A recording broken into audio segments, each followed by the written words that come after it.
Former Republican House Majority Leader Dick Armey did resign today from the D.C. lobbying and legal services firm DLA Piper. We have talked about Dick Armey and DLA Piper a number of times on this show over the past few weeks, including last night after we obtained a DLA Piper internal memo concerning our coverage of them recently. Before today, Mr. Armey served as senior policy advisor for DLA Piper while he simultaneously headed up an organization called FreedomWorks. FreedomWorks, of course, has been actively campaigning against healthcare reform and helping organize the protesters who've disrupted town hall meetings and other discussions of health reform around the country. Now, as we reported last night, DLA Piper sent an internal memo to its employees claiming that Mr. Armey's work at FreedomWorks should not be associated with his work at the lobbying and law firm. The memo also said, quote, "The firm strongly opposes any activities designed to disrupt the national debate about healthcare reform. On the contrary, DLA Piper encourages responsible national debate." We reported last night on DLA Piper's statement, and then we invited further comment from them on how they square their firm's strong opposition to disrupting the debate on health reform with the fact that their senior policy advisor heads up an advocacy organization that claims credit for doing just that. Well, today, DLA Piper and Dick Armey announced that he would no longer be part of that firm. He has been employed there since he left Congress more than 6 years ago. And on the occasion of his resignation from DLA Piper, Mr. Armey released this statement, quote, "It is painful and frustrating to see a good, decent, able, and effective partnership of honorable men and women and their clients attacked for things in which they are not involved simply because of their association with me. One would expect a higher degree of competence and professionalism from members of the media than spurious attacks on innocent bystanders." Ahem. He goes on, "Let me be perfectly clear about DLA Piper. It's a fine firm with good, competent people. It has been my privilege to be associated with them, and I will miss them. I'm leaving the firm with regret, but also with anticipation of being more fully engaged in the nation's struggle and without having attacks on me being directed at others. The threat to personal liberty in America is so serious and imminent at this time that it requires the full commitment of my efforts. While I consider it a personal sacrifice to leave DLA Piper, it is a sacrifice I must make in light of the important work I am committed to at FreedomWorks." The dual employment of Dick Armey at both FreedomWorks and DLA Piper had led our show and others to question whether companies employing Dick Armey's law and lobbying firm also effectively were buying the services of what is purportedly a grassroots organization, FreedomWorks. For example, when life insurance interests paid for representation from DLA Piper, did that influence the decision by FreedomWorks to direct its membership to oppose life insurance regulations, or in fact to oppose health reform, some provisions of which are opposed by the life insurance industry? When Mr. Armey resigned from the firm today, the chairman of DLA Piper released his own statement saying, quote, "We are sorry to see Dick Armey leave, but," he said, quote, "we appreciate his taking the initiative to clear up confusion surrounding FreedomWorks." Now, our reporting is not the first time that confusion has been reported about whether or not FreedomWorks is actually a grassroots front, an ostensible grassroots front for corporate lobbying and PR. Why this time has it resulted in this dramatic resignation, we honestly do not yet know. But there are other signs that reporting on the increasingly extremist rhetoric that's being embraced by healthcare reform opponents is causing some consternation among those who are being linked to the protesters by the press. Another report that we did on anti-health reform protesters last night on this show has provoked a double-barreled response from the public relations firm of Shirley and Bannister. Now, Shirley and Bannister currently lists as clients on its website some very big names in the conservative movement, groups like the NRA, the conservative news outlet Human Events, conservative direct mail guru Richard Viguerie. Now, we reported last night that Shirley and Bannister also represented a website called grassfire.org.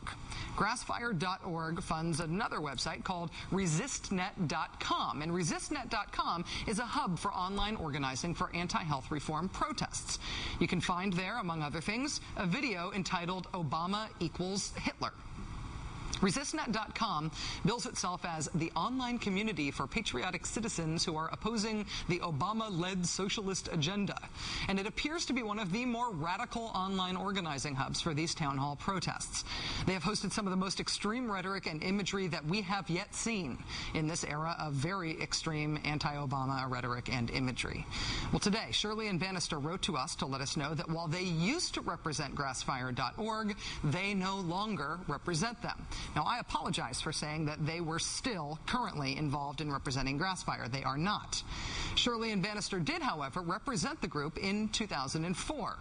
Back in 2004, Grassfire was busy producing TV ads attacking Democratic presidential candidate John Kerry ahead of the 2004 election, which would, of course, be sort of normal and fine, except for the fact that Grassfire told the IRS at the time that they weren't doing any work to influence the elections of 2004.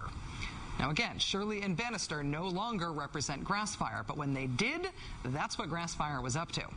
Now currently, Shirley and Bannister represents an organization called the Bradley Foundation. The Bradley Foundation is a major funder of, wait for it, FreedomWorks. In 2008, the Bradley Foundation provided a $25,000 grant to the FreedomWorks Foundation. The same year, the Bradley Foundation also gave a $25,000 grant to the organization Americans for Prosperity. We called the Bradley Foundation today to ask if those groups have also received funding this year, 2009. They told us that FreedomWorks has indeed received $75 grand so far this year, and they have another application pending to receive more. Americans for Prosperity has not received any money from the Bradley Foundation this year, but they too have a grant application pending. These two organizations, FreedomWorks and Americans for Prosperity, are both visibly, observably responsible for organizing these protests at the healthcare reform events. And they're quite proud of it. Here's the president and vice president of FreedomWorks bragging about their efforts here on MSNBC. That the right thing to do is to be aggressive, get to the microphone, express your opinion. But right now, you guys are killing these. You're going every town meeting in the world, blowing it apart. Yep, just like we. How many people you got working? How many people are on your payroll? DreamWorks, FreedomWorks, whatever it's called. 18. 18 employees. And how do you organize these meetings? These where people do like the Acorn type meetings where they show up at mostly through the internet. So that was FreedomWorks. Americans for Prosperity, who we have hosted on this show, they're the group that is currently driving buses around the country to campaign against healthcare reform. Anytime you see the big bloody red handprint and hands off my healthcare, that's Americans for Prosperity. What can Americans learn about healthcare reform from the speakers organized for the big bloody handprint, hands off my healthcare bus tour? If this new Obamacare program comes to fruition, when you reach 65 and every 5 years thereafter, you're going to have a counseling session with some federal airhead. Part of this process is called end-of-life counseling, and part of the end-of-life counseling can be an end-of-life order. Adolf Hitler issued 6 million end-of-life orders. He called his program the final solution.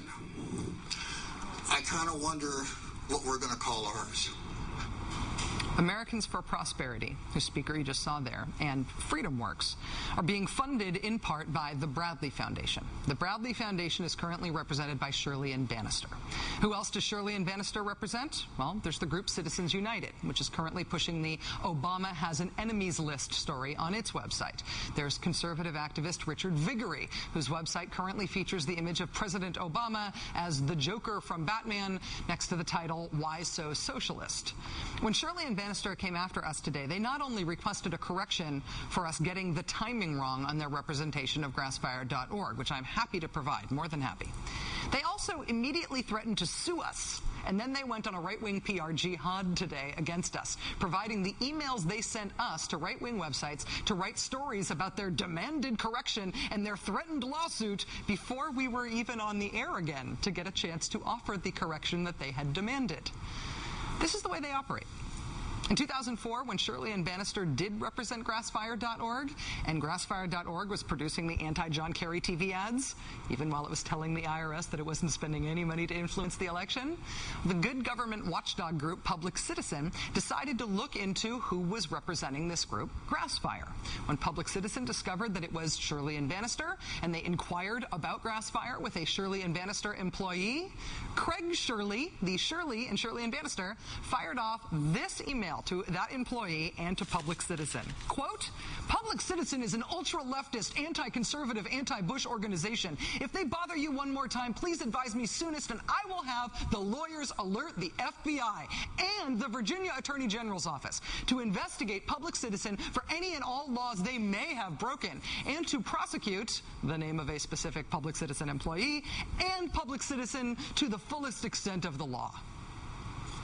What did they do to deserve that? Public Citizen was asking for publicly available information.